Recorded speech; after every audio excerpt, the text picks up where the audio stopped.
Well, this is what we've been waiting for. Detective Seeds over on X has been kind of reaching out and interviewing people who are former or alleged former employees of BluePoint. And oh boy, did we learn some stuff specifically about Bloodborne, which is what I'm going to be focusing on today. But I'm going to touch on a couple of other things that he kind of brings up as well. But yeah, we basically got a unofficial confirmation that not only was Bloodborne pitched as a remake from BluePoint once, but twice. One before the God of War live service game was in production, and then afterwards, before the studio basically got completely closed. So I'm going to read his couple portions that he specifically focuses on Bloodborne, and I'm going to discuss them. I'm going to give my thoughts on this, because it not only does it give us information about BluePoint and where they were before they completely shut down, but also probably the most candid and open insight we've gotten into what does the situation between FromSoft and Sony, why has there not been anything game related to this IP at all in the past almost 11 years. And yeah, I'm gonna get straight into it. So we're gonna go down to the part he says. This is a quote from one of the alleged employees from a former worker from BluePoint, and he says, quote, "In early 2021, after Demon's Souls, studio staff assumed they would work on Bloodborne and started to prepare to. However, they did not get the green light due to, quote, internal politics of Bloodborne involving a fragile relationship with FromSoft, Sony, and the original IP." And then he goes on to say, "Sources do not think Bloodborne Remake will ever be made due to politics." This is incredibly interesting. This is the most, again, insightful thing I think we've ever gotten into why this IP has just sat. It has sat for 11 years. Nothing. We've not seen a single update to this game other than some patches to the online infrastructure to the game. We haven't seen anything beyond that in 11 years, basically since the DLC came out. So this is really insightful. So one, BluePoint had kind of pitched to Sony, hey, our next project, it makes sense. We did Demon's Souls, let's do the next Sony Souls game, which would be Bloodborne. And it sounds like Sony basically shut that down. They were like, what it sounds like to me is that there is something contractual. And I had originally speculated that there may have been a gentleman's agreement, maybe not even anything official, between FromSoft and Sony. And I guess we don't technically know if that's not true.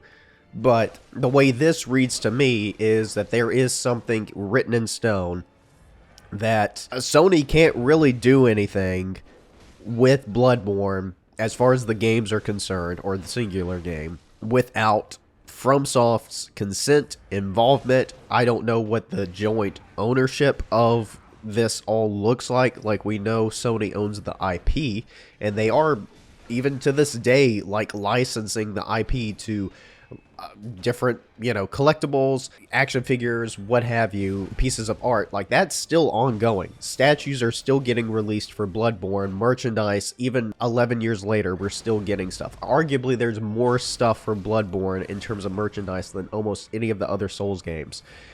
So it's not like this IP just doesn't exist to them. But it is interesting that they would not proceed further in 2021 with anything Bloodborne related because of, again, apparently this fragile relationship between them and FromSoft. And this kind of which again is what I've kind of speculated, is that there was more to it than Sony was sitting on their hands no, we're never going to touch this IP. We don't want to do anything with it. I don't think that's necessarily the case. Now, could it be a situation of, well, we own the toys, we don't want you to play with them with us kind of situation to FromSoft? Maybe so, but it does seem like there may be more on the FromSoft side in terms of, is there a possibility that FromSoft just doesn't want to do anything with the game unless they can have either majority or full control of the IP, either buying it back from Sony, given full creative control, something along those lines.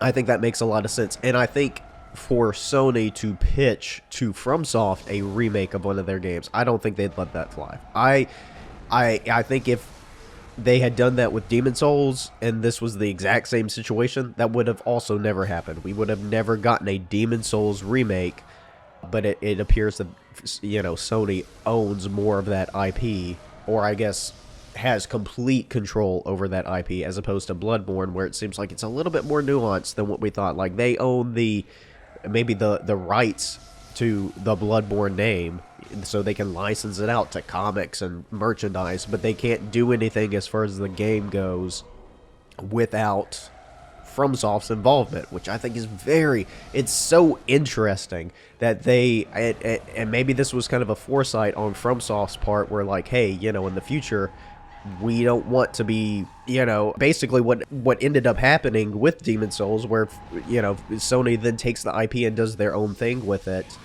Instead, it's like, hey, you know, we don't want you to do anything with this IP unless we're involved.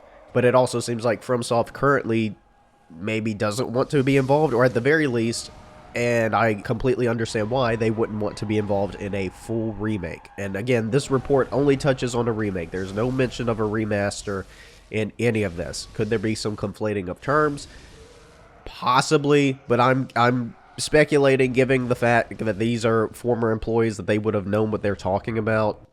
And I'm going to take it at face value that they are 100% talking about a remake, a ground up remake, not a remaster. So, and then I'm going to continue. I'm going to skip a little further in his report, where he kind of goes over the final pitched projects from BluePoint to Sony before they ended up getting completely close, which is interesting. He also mentions that they had pitched a Jak and Daxter remake, a Resistance remake, as well as a PS5 remaster of their PS4 version of Shadow of the Colossus that would have also included updating the graphics, adding 4 to 6 new bosses, with some of them being pulled from the original PS2 game that had never been included in the final game. So they would have basically gone back, found some of the old bosses that were never in the original game, and basically remade them and included them in the PS5 edition of the game, which is another thing I've always wondered. Why was there never a PS5 version upgrade to Shadow of the Colossus from BluePoint?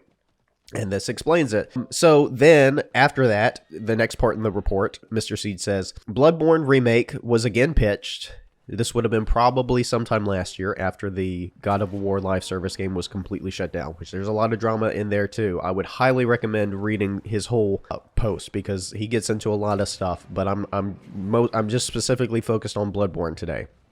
To go back to his report, Bloodborne Remake was again pitched. A small portion of the team worked on it for 2 to 3 months. So they were actually like getting prepared.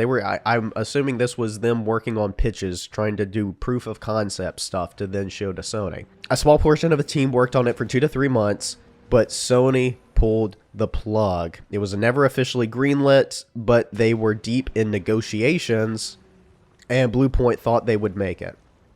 So, oh my gosh. So what it sounds like is they were working on a proof of concept for 2 to 3 months. They were trying to pitch this to Sony heavily again. I mean, I guess it makes sense for them as a studio. I have said multiple times, I've said here on the channel, I've said here on my TikTok, I personally would not want a remake of Bloodborne. I think a remaster that just up-reses the game, you know, high resolution, 60 FPS, that's all I want. That's all I need. Maybe better, you know, better lighting if you want to go in there and do some stuff like that, but everything else just kind of leave alone, unless like FromSoft is involved themselves.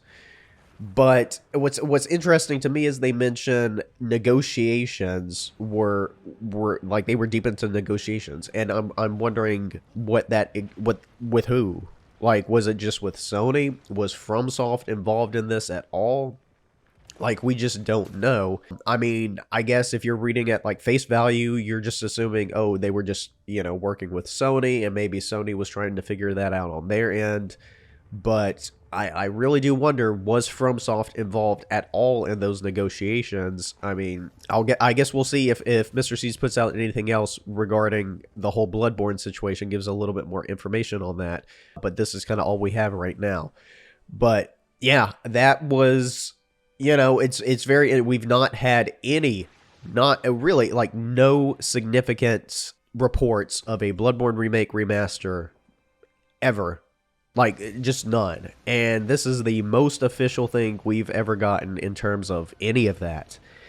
And it sheds a lot of light on the situation behind the IP, why there's been nothing, there's been no movement with it. Like, why would Sony sit on this game when Souls games are at their peak? Like, Elden Ring is bringing in so many new players. This game continues to sell well despite being locked on its original hardware, even not being able to play any better on a PS5.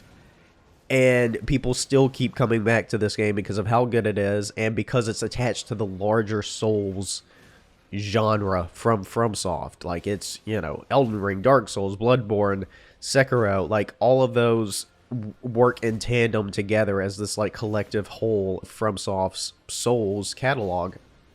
So yeah, people are going to go back to it if they really love those games. It's kind of this whole connective thing that's really interesting. Despite there being different IPs, they all kind of work together. And Sony just sitting, when we've gotten remakes and remasters of games like Until Dawn and Days Gone that are, they're perfectly fine games, but they don't have anywhere near the level of fandom, of outcry from fans of anything from those IPs that Bloodborne has, and yet they've done nothing with it. And I think this sheds so much light on that it really is a, FromSoft, they have to work with FromSoft on this. If they cannot get them on board, then it seems like they just will not move forward with it, for better or worse. I think that is partially for the better. Unfortunately, that also means, are we waiting around for Sony to eventually sell the IP, which will likely never happen? Like, they're just going to sit on it like Smaug the Dragon from The Hobbit? Like, is it if we can't play with our toys by ourselves, then we're not going to share kind of situation. I really do wonder if that's the case here. Time will tell, I guess. We have seen, even as recent as the end of last year with the Japanese showcase from PlayStation, where they show at the very end of their show, their big cap off to that was the Night Rain DLC with FromSoft. And it does make you wonder, has there been some, like, something going on behind the scenes where they're working on their relationship together? You really do wonder. But it's so fascinating to me. Again, I was never a huge fan of the remake of Bloodborne. I never thought it needed that, just a simple remaster. So there is part of me that's a little bit relieved that never happened. But again, this also just gives us so much more information on the state of that IP that we've been lacking for so many years, that we finally have information on. And yeah, I know I've said it before, but it's just so fascinating to me that to have some clarity on this matter. And yeah, it was a little bit more nuanced than Sony just doesn't want to do anything with it, or at the very least, they don't want to do anything with it because they don't want to work with FromSoft right now. Now, would FromSoft be interested in working on this? I mean, we've had Miyazaki say he's interested, but with the company on a whole, no idea. They seem very forward-focused right now. They're working on the Duskbloods. They're working on another project that's supposed to come out this year that will probably get announced in the next few months. We'll just have to see. So all of this is very interesting. If I find out more information, I will be making new videos on this. This kind of broke this morning, so I wanted to go ahead and just record something about it. So I hope you enjoyed the gameplay. But thank you so much, guys, for watching. Hit the subscribe, like the video, go follow on TikTok, and I will see you guys in the next one.